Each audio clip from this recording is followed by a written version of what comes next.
জানতে পারলাম মানতে হবে দুইটা, কোরআন সুন্নাহ। আগের হাদিস আয়াত থেকে জেনেছিলাম আল্লাহ এবং রাসূল, এই হাদিস থেকে জানলাম কোরআন এবং সুন্নাহ। সর্বমোট মানতে হবে দুইটা, কোরআন সুন্নাহ। এবার চলেন আরেকটা হাদিস দেখি। হাদিসটা পাবেন জামে তিরমিজি 2641 নম্বর হাদিস। হুজুর আকরাম আলাইহিস সালাম বললেন, দেখো সাতাফ ইন্না বনি ইসরাঈল তাফাররাকাত আলা 72 মিল্লাহ ওয়া তাফতারিকু উম্মতি আলা 73 মিল্লাহ। হুজুর আকরাম বলেন, দেখো বনি ইসরাঈলের মধ্যে দল ছিল 72টা, আমার উম্মত দলে দলে বিভক্ত হবে 73 প্রকার। খুব মনোযোগ দেন, হুজুর আকরাম বলে গেছেন 1450 বছর আগে যে আমার উম্মতের মধ্যে দল থাকবে কমপক্ষে 73টা। তাহলে আজকের সময়ে যারা বলেন যে হুজুরদের মধ্যে এত দল আমরা যাব কোথায়? আমার ভাই, এই কথাটা তো আজকের কথা নয়, 1400 বছর আগেই তো নবীজি বলে গেছেন যে দেখো আমার উম্মতের মধ্যে 73টা প্রকার হবে, 73 প্রকারের দলে দলে বিভক্ত হবে। এই কথা বলে বসে থাকার সুযোগ নেই যে হুজুরদের এত দল আমি কোনোটাই মানবো না, এ কথা বলার কোনো সুযোগ নেই। বরং 73 দলের মধ্যে সাহাবায়ে কেরাম বললেন, ইয়া রাসূলুল্লাহ, এই 73 দলের মধ্যে আমরা আসল কোনটা ভেজাল কোনটা বুঝবো কেমনে? ওমা হুম ইয়া রাসূলুল্লাহ, আল্লাহর হাবিব বলেন, কুল্লুহুম ফিন্নার, সব যাবে জাহান্নামে ইল্লা মিল্লাতান ওয়াহিদা, শুধু একটা দল যাবে জান্নাতে। খুব মনোযোগ দেন, 73টা দলের মধ্যে শুধু একটা দল জান্নাতি, বাকি 72টা দল জাহান্নামী। কি ভয়ঙ্কর কথা, আপনি একটু কল্পনা করেন, কত মারাত্মক কথা। 73 প্রকার টুপিওয়ালার মধ্যে 72 প্রকার টুপিওয়ালা জাহান্নামী, 73 প্রকার আলেমের মধ্যে 72 প্রকার আলেম জাহান্নামী, 73 প্রকার সংগঠনের মধ্যে 72 প্রকার সংগঠন জাহান্নামী, 73 প্রকার খানকার মধ্যে 72 প্রকার খানকা জাহান্নামী। সওয়াবিন তেল মাত্র 3 প্রকার, এতেই আপনার মাথা খারাপ, আসল কোনটা ভেজাল কোনটা চিনতে আপনার জন্য মুশকিল হয়ে যায়। অথচ মাত্র 3 প্রকার হয়েছে, ওদিকে ইসলাম হয়ে গেছে 73 প্রকার, ওটা নিয়ে আপনার মাথা ব্যথা নাই। সয়াবিন তেল কোনটা ভালো ওটা খোঁজার জন্য আপনার মাথা পাগল হয়ে যায়। কোন সিমেন্টটা ভালো ওটা তালাশ করার জন্য অভিজ্ঞ মানুষের কাছে দৌড়ান, কোন রডটা ভালো ওটা খুঁজতে অভিজ্ঞ মানুষের কাছে আপনি দৌড়ান। দুনিয়ার ব্যাপারে আপনার এতটা সচেতনতা, ইসলামের ব্যাপারে 73টা যে প্রকার হলো, আসল কোনটা ভেজাল কোনটা এটা খোঁজার জন্য আপনার আগ্রহ নাই। মুরব্বী, হুজুরদের এত দল আমি কোন দিকে যাব, এই জবাবটা যদি ফেরেশতাদের কাছে যা দেন, কানসা বরাবর থাপ্পড় মারবে ফেরেশতারা। এমনি এমনি জান্নাতে যাওয়া সম্ভব না। 73 প্রকারের মধ্যে 72 প্রকার জাহান্নামী। এই হাদিসের কারণে আমি বলি 73 প্রকার টুপিওয়ালার মধ্যে 72 প্রকার টুপিওয়ালা জাহান্নামী, 73 প্রকার শায়েকের মধ্যে 72 প্রকার শায়েক জাহান্নামী। এটা শুধু আজকের কথা নয়, অতীত থেকে আমরা দেখে এসেছি। বড় বড় মাথায় টুপি দিয়া নবীর সাথে সাহাবায়ে কেরামের ভূমিকায় থেকে অসংখ্য মুনাফিক বেঈমানদের দালালি করেছিল। তাদের উত্তরসূরিরা আজও পর্যন্ত তাদের প্রেতাত্মারা ভারতের উপমহাদেশে ব্রিটিশের দালালি করেছিল। আজকেও যারা এই বাংলাদেশে বসে কখনো তারা হামাসের বিরুদ্ধে ফতোয়া দিচ্ছে, কখনো তারা তালেবানের বিরুদ্ধে ফতোয়া দিচ্ছে, কখনো দেওবন্দের বিরুদ্ধে ফতোয়া দিচ্ছে।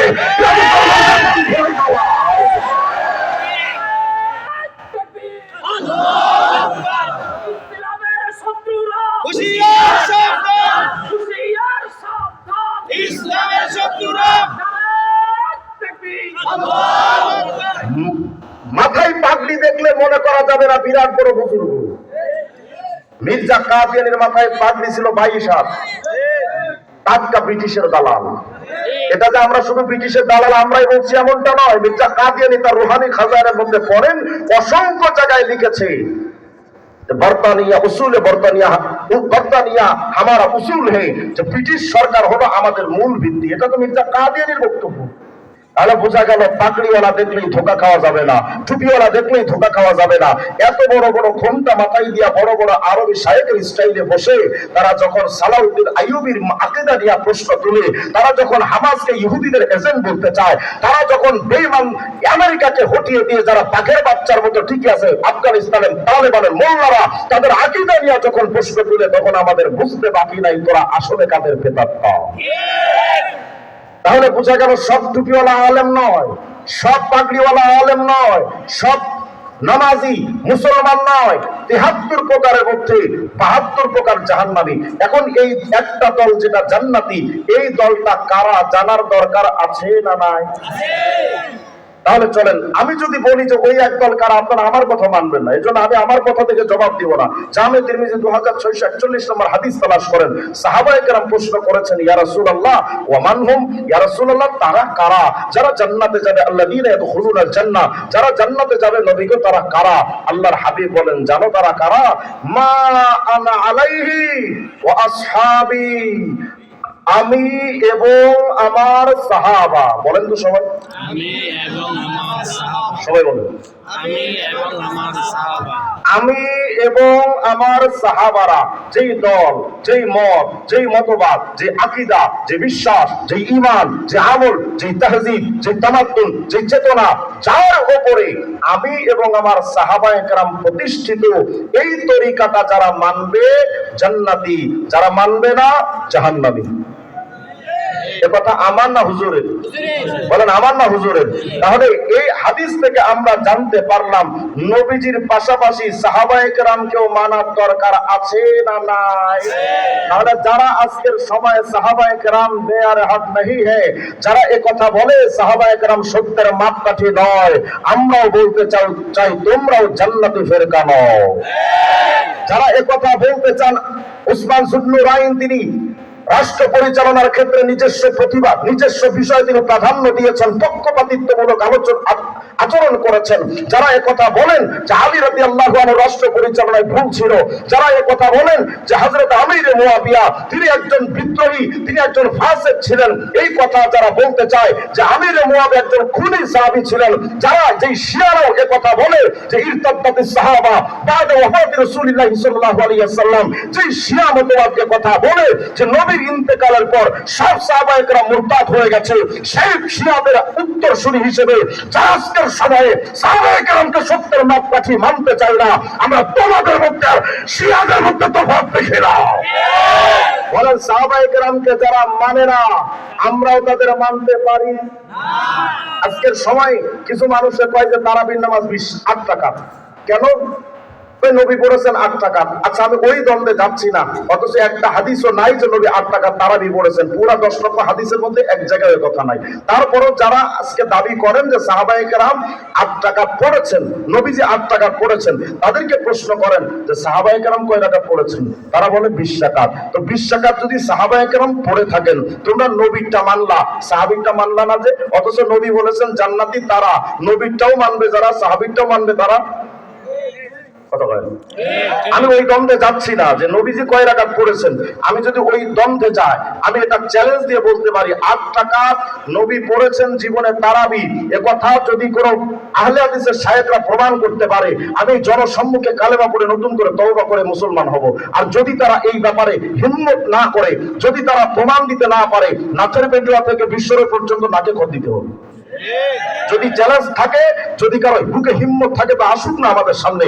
একটা প্রমাণও নাই যে নবী 8 টাকা পড়েছেন। আচ্ছা তারপরও আমি ধরে নিলাম যে নবী 8 টাকা পড়েছেন। এখন প্রশ্ন করেন সাহাবায়ে কেরাম কয় রাকাত পড়েছেন? তখন তার অস্বীকার করতে পারবে না, কারণ তাদের নাসিরউদ্দিন আলবানী লিখেছেন সাহাবায়ে কেরাম 20 টাকা পড়েছে, তাদের শাইখুল ইসলাম ইবনে তাইমিয়া পড়েছেন যে নবী সাহাবায়ে কেরাম 20 টাকা পড়েছেন, তাদের বিন বাজ বলেন বা ইবনে উসাইমিন বলেন সবাই লিখেছেন সাহাবায়ে কেরাম 20 টাকা পড়েছেন। এখন প্রশ্ন করেন জান্নাতি ফেরকা তো তারা যারা নবীরটাও মানবে সাহাবীরটাও মানবে, তাহলে জান্নাতে যাবে তো তারা যদি নবীরটা বাদ দেয়, সাহাবীরটা ধরে, অথবা সাহাবীরটা ধরে নবীরটা বাদ দেয়, তাহলে এটা তো হলো না। এখন প্রশ্ন হলো যে তাহলে আমরা করবোটা কি? নবীরটা মানতে গেলে তো সাহাবীরটা মানা হয় না, সাহাবীরটা মানতে গেলে তো নবীরটা মানা হয় না। আমি বলি সাহাবীরটা মানলে নবীরটাও মানা হয়। তোদের কথা অনুযায়ী যদি ধরে নেই নবী 8 টাকা পড়েছেন, তো সাহাবায়ে কেরাম তো 20 টাকা পড়েছেন, 20 এর মধ্যে তো 8ও আছে। 20 এর মধ্যে 8 নাই, কিন্তু 8 এর মধ্যে তো 20 নাই। তাহলে 8 যদি নবী পড়ে থাকেন, যদি ধরে নেই, তো 8 টাকা নবীরটা মানলে তো নবী সাহাবীরটা বাদ হয়ে যায়, কিন্তু সাহাবীরটা মানলে তো নবীরটাও অটোমেটিক হয়ে যায়। তাহলে বোঝা গেল যারা তারাবির ক্ষেত্রে নবীর কথা দিয়ে ধোঁকাবাজি করে নবীরটা মেনে সাহাবায়ে কেরামকে বাদ দিতে চায়, আমরা বলি তোমাদের ধোঁকার শিকার না হয়ে সাহাবীরটা মেনে নবীও মানলাম, সাহাবীও মানলাম, জান্নাতে গেলাম, আর তোরাও ওখানে পড়ে থাক। বলেন এই হাদিস থেকে আমরা জানতে পারলাম সাহাবায়ে কেরামকে মানার দরকার আছে না নাই? বলেন বলেন আছে না নাই? এখন এতগুলো আয়াত আর হাদিস থেকে আমি প্রমাণ করলাম মানতে হবে তিনটা, কোরআন, সুন্নাহ, সাহাবা। এই যে তিনটা বিষয় আমি সামনে আনলাম, এটা একটা আয়াতের মধ্যে আছে। এই আয়াতটা পাবেন সূরাতুন নিসা 59 নম্বর আয়াতে। আল্লাহ বলছেন, ইয়া আইয়ুহাল্লাযীনা আমানু আতিউল্লাহ ওয়া আতিউর রাসূল ওয়া উলিল আমরি মিনকুম। ওলামায়ে কেরাম যারা আছেন, উলুল আমরের আউয়াল মিসদাক সাহাবা। আল্লাহ বলছেন, হে ঈমানওয়ালারা, আতিউল্লাহ, আল্লাহকে মানো, ওয়া আতিউর রাসূল, এবং রাসূলকে মানো, ওয়া উলিল আমরি মিনকুম, এবং সাহাবায়ে কেরামকেও মানো। তাহলে বলেন এই আয়াতের মধ্যে মানার কথা কয়টা? বলেন বলেন না কয়টা? এক নাম্বার। কষ্ট হচ্ছে মনে হয় না?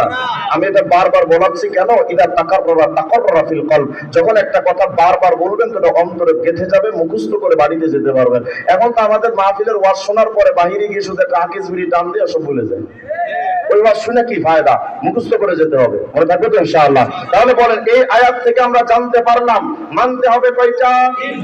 এক নাম্বার কোরআন, এক নাম্বার, দুই নাম্বার সুন্নাহ। কোরআন, সুন্নাহ, সাহাবা। বলেন মানবো কয়টা? এক নাম্বার, দুই নাম্বার, তিন নাম্বার। এই তিনটার বাহিরে যারা আছে আমরা তাদের সাথে। আচ্ছা এবারে দিক তাকান, আমি একটা কথা বলি আপনাদের। মনে করেন আমি বললাম যে আমি এবং হুজুর আপনার বাসায় আগামীকাল যাব। এই বাংলা বাক্য দ্বারা আপনি কি বুঝবেন? যাব কয়জন? কথা বলে না। আমি এবং হুজুর, তাহলে দুইজন। আচ্ছা বিষয়টা বাক্যটা যদি বাংলা আমি এভাবে বলতাম, আমি অথবা হুজুর আপনার বাসায় যাব, কয়জন? কেন?